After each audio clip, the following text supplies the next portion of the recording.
మన ప్రభు అయిన యేసుక్రీస్తు నామములో ఈ ఉదయకాల మన్నా అనే కార్యక్రమాన్ని వీక్షిస్తున్న మీ అందరికీ ఈ ఉదయకాల సమయంలో ఈస్టర్ శుభాకాంక్షలు తెలియజేస్తున్నాను. కృపగల దేవుడి జ్ఞాపకం చేసుకొని గడిచిన దినమంతా ఆయన కృపలో భద్రపరిచి కాపాడి క్షేమాన్ని దయచేసి మరో దిన పరిశుద్ధాత్మదుడు అనుగ్రహించాడు. ఈ దినమంతా కృపాక్షేమాన్ని పరిశుద్ధాత్మదుడు అనుగ్రహించిన గాక. ఈస్టర్ సందర్భంగా ఒక వాక్యాన్ని మనం చదువుకుందాం. యోబు గ్రంథము 19వ అధ్యాయము 25వ వచనం. అయితే నా విమోచకుడు సజీవుడు, తర్వాత ఆయన భూమి మీద నిలుస్తున్నానని నేను ఎరుగుదును. దేవునికి స్తోత్రము కలుగును గాక. యోబు భక్తుడు అంటున్నాడు, నా విమోచకుడు సజీవుడు. మన ప్రభు అయిన యేసుక్రీస్తు ఎవరు అంటే, ఆయన మరణించి 3వ దినము పునరుద్ధానుడికి లేచిన సర్వోన్నతమైన దేవుడు. ఈ దినము యావత్ ప్రపంచమంతా ఈ పునరుద్ధానపు దినపు ఆరాధనని సర్వోన్నతమైన దేవుడు ఆయన సజీవుడుగా లేచారని చెప్పేసి మరి ప్రపంచమంతా ఈ దినము సంబరాలు చేసుకున్న సందర్భం ఇది. కనుక ప్రియ దేవుడి బిడ్డ, కారణం ఏంటంటే ఆయన సజీవుడుగా లేచి ఉన్నాడు.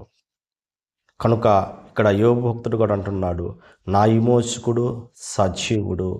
ఏ సందర్భంలో ఈ మాట మాట్లాడుతున్నాడంటే, చూడండి, తన జీవితంలో భయంకరమైన కురుపులు, అనారోగ్యముతో బాధించబడుతున్నాడు. ఒక పక్క భార్య దేవుని దూషించి తను వెళ్ళిపోయింది, ఒంటరివాడైపోయాడు. అదేవిధంగా తనకు అంతవరకు తన దగ్గర సహాయం పొందుకున్న స్నేహితులు, తనతో ఉన్న స్నేహితులు వారు దూరం అయిపోయారు. కనుక తన దగ్గర ఉన్న ఆ పనివారు మరి ఈ శాపం మాకు ఎక్కడ తగులుతుందని చెప్పేసి వారు దూరం అయిపోయారు. ప్రియ దేవుడి బిడ్డ, ఆయన సహాయం పొందుకున్నవారు కానీ, ఆయన దగ్గర మేలు పొందుకున్నవారు కానీ, ఆయన దగ్గర పొందుకున్న ప్రతి ఒక్కరూ ఆ శాపం మా జీవితంలో ఏం కలుగుద్దో, ఈయన దగ్గర ఉంటే మాకు ప్రయోజనం ఏంటని అందరు చేయి విడిచిన పరిస్థితుల్లో, అందరూ దూరమైన పరిస్థితుల్లో, ఏ ప్రేమ పొందుకోలేని పరిస్థితుల్లో సర్వోన్నతమైన దేవాది దేవుడి వైపు గురించి అంటున్న మాట ఏంటంటే, అందరు నన్ను చేయి విడిచినా, అందరూ నాకు దూరం అయిపోయినా, నా విమోచకుడు సజీవుడు. ఆయన మరలా భూమి మీద నిలుచున్న శక్తివంతుడు. ఆ సజీవుడైన దేవుడు నా జీవితంలో ఎటువంటి అద్భుతమైన జరిగించగలడు, ఆయన ఎటువంటి ఆశ్చర్యకరం జరిగించగలడు. ఒకవేళ ఇప్పుడు పడుతున్న ఈ బాధ, ఇప్పుడు పడుతున్న ఈ నిందలు, ఇప్పుడు పడుతున్న ఈ అవమానాలు, ఇప్పుడు ఎంటాడుతున్న ఈ సమస్యలు కొంత తాత్కాలికం మాత్రమే. ఎందుకంటే నేను ఆరాధిస్తున్న దేవుడు ఎవరంటే ఆయన సజీవుడు. ఆయన భూమి మీద నిలిచి అద్భుతం చేయగల దేవుడు. ఆయన భూమి మీద నిలిచి ఆశ్చర్యకరం జరిగించగల సర్వోన్నతుడు. ప్రియ దేవుడి బిడ్డ, యోబు భక్తులు అన్నట్లుగానే ఈ సజీవుడైన యేసయ్య ఆయన మరణించి 3వ దినము పునరుద్ధానుడికి లేచి సజీవుడుగా, ఇదిగో పరిశుద్ధాత్మ దేవుడుగా ఆయన మన మధ్య ఉన్నాడు. ఆయన కనుక ఈ ఉదయకాల సమయంలో ఏ స్థితిలో నువ్వు ఉన్నావు? యోబు అయితే చూడండి, అన్ని కోల్పోయి పోగొట్టుకొని, అందరి చేత దూషించబడి, అందరి చేత తృణీకరించబడి, ప్రియ దేవుడి బిడ్డ చూడండి, ఒక చేతగాని వ్యక్తిగా మిగిలిపోయాడు. ఉదయకాల సమయంలో ఒకవేళ ఇరిగి నలిగిన స్థితిలో నువ్వు ఉన్నవేమో. ప్రియ దేవుడి బిడ్డ, నీ స్థితి భయంకరమైన స్థితిగా మార్చబడిందేమో. కనుక నీ యొక్క సొంత ప్రయత్నాలు చేసి, నీ అజ్ఞానం ద్వారా ఈరోజు మరి అందరు చేయి విడిచిపడి కొన్ని నష్టాలు నీ జీవితంలో జరిగాయేమో, కొన్ని కష్టాలు నువ్వు నడిపించబడుతున్నావేమో. నువ్వు నమ్మిన వారే నిన్ను చేయి విడిచిన పరిస్థితులు ఒకవేళ నీ జీవితంలో కొనసాగుతున్నాయేమో. ప్రియ దేవుడి బిడ్డ, ఏ విషయంలో నువ్వు భయపడుతున్నావు, ఏ విషయంలో కృంగిపోతున్నావు, ఏ విషయంలో దూరం అయిపోయి నీకు నీవే శపించుకునే పరిస్థితులు వచ్చావు. కనుక నీకు వచ్చిన కష్టాలను బట్టి, నీకు వచ్చిన బాధను బట్టి దేవుడు కూడా నన్ను చేయి విడిచాడేమో అని ఒకవేళ కృంగిపోతూ, నలిగిపోతూ, వేదన పరిస్థితుల్లో ఒకవేళ నీ జీవితం కొనసాగుతుంటే, నా ప్రభు ఎవరంటే ఆయన సజీవుడిగా ఉండి ఈ ఉదయకాల సమయంలో ఆయన నిన్ను పిలుస్తున్నాడు. ఆయన నిన్ను ప్రేమిస్తున్నాడు. ఆయన నువ్వు ఎటువంటి బంధకాలను ఉన్నా, ఎటువంటి సమస్యలు ఉన్నా, అందరూ దూరమైపోయి చెయ్యి విడిచిన పరిస్థితుల్లో ఒకవేళ నీ జీవితం కొనసాగుతున్నా, ప్రియ దేవుడ, నా అనేవారందరూ నీకు దూరమైపోయి కృంగిపోయి ఒంటరిగా విలపిస్తున్నవేమో, అందరూ ఉండి లేని ఒంటరివాడిగా నీ జీవితం కొనసాగుతుందేమో. అయ్యో, అందరు నా చేయి విడిచారు, నా బ్రతికేంటి, నా జీవితం ఏంటని ఒకవేళ కృంగిపోతున్న నీ జీవితంలో ఆయన అంటున్నాడు, ఆయన సజీవుడు. ఆయన నువ్వు కోల్పోయిన దాన్ని, పోగొట్టుకున్న దాన్ని మరలా తిరిగి ఇవ్వటకు శక్తివంతుడు ఆయన. కనుక ప్రియ దేవుడి బిడ్డ, నీ జీవితంలో ఎటువంటి అద్భుతమైన చేయగలడు ఆయన.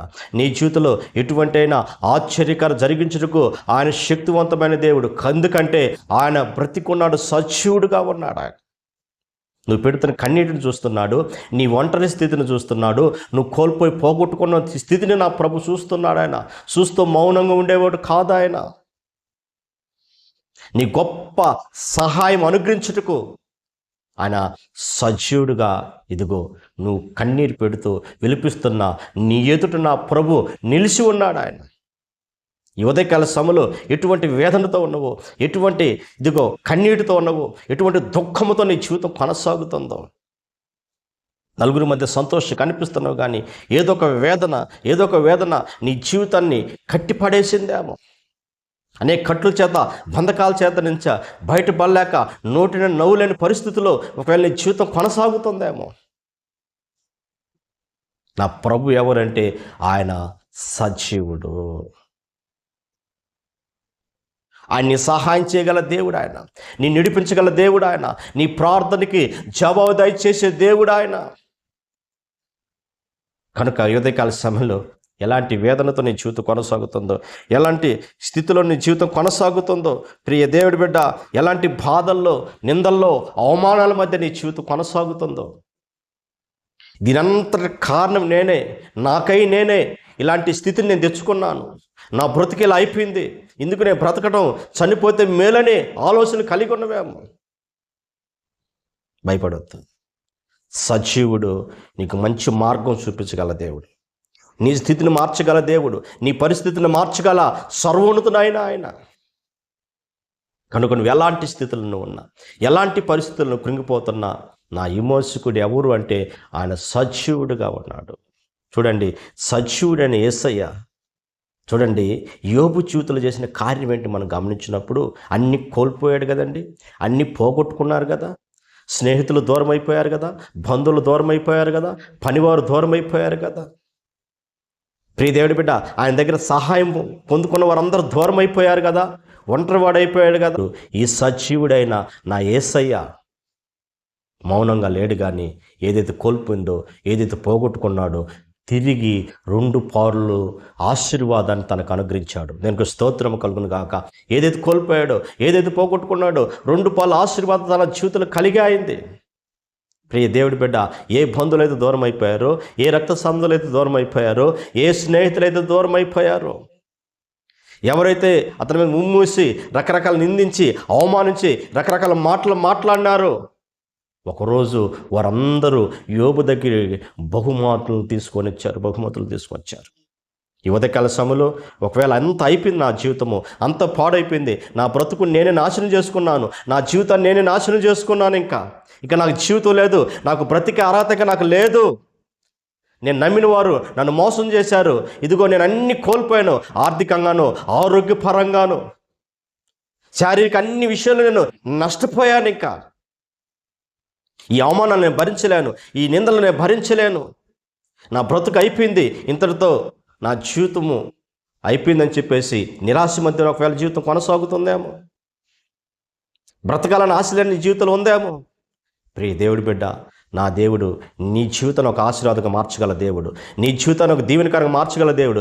ఏ ప్రజల దగ్గర తలదించుకున్నావో, ఏ ప్రజల దగ్గర అవమానాలు పాలైపోయావో, ఏ ప్రజల దగ్గర మోసపోయావో, ఏ ప్రజలైతే నీ దగ్గర సహాయం పొందుకొని నిన్ను అవమానించారు, నిందించారు, నిన్ను రకరకాలుగా మాట్లాడారు, వారి ఎదుట నా దేవుడు ఘనతగా మార్చిపోతున్నాడు, వారి ఎదుట నిన్ను దీవెనకరంగా మార్చిపోతున్నాడు, వారి ఎదుట నా దేవుడు నేను ఉన్నత స్థానంలో ప్రభు నిలబెట్టబోతున్నాడు. ఆయన ప్రియ దేవుడి బిడ్డ, వాగ్దానం చేసిన దేవుడు, నమ్మదగిన దేవుడు ఆయన. ఉదయకాల సమయంలో కన్నీటితో వేదనతో ఉన్న నీతోనే మాట్లాడుతున్నాడు.